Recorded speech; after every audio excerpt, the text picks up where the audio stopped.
کیا ابھی تک مومنوں کے لیے اس کا وقت نہیں آیا کہ اللہ کی یاد کرنے کے وقت اور قرآن جو حق کی طرف سے نازل ہوا ہے اس کے سننے کے وقت ان کے دل نرم ہو جائیں، اور وہ ان لوگوں کی طرح نہ ہو جائیں جن کو ان سے پہلے کتابیں دی گئی تھیں، پھر ان پر طویل عرصہ گزر گیا تو ان کے دل سخت ہو گئے، اور ان میں سے اکثر نافرمان ہیں۔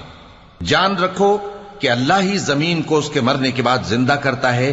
ہم نے اپنی نشانیاں تم سے کھول کھول کر بیان کر دی ہیں تاکہ تم سمجھو۔ جو لوگ خیرات کرنے والے ہیں، مرد بھی اور عورتیں بھی، اور اللہ کو نیک نیتی سے قرض دیتے ہیں، ان کو کئی گنا ادا کیا جائے گا اور ان کے لیے عزت کا صلہ ہے۔ اور جو لوگ اللہ اور اس کے پیغمبروں پر ایمان لائے، یہی اپنے پروردگار کے نزدیک صدیق اور شہید ہیں۔ ان کے لیے ان کے اعمال کا صلہ ہوگا اور ان کے ایمان کی روشنی بھی ہوگی۔ جن لوگوں نے کفر کیا اور ہماری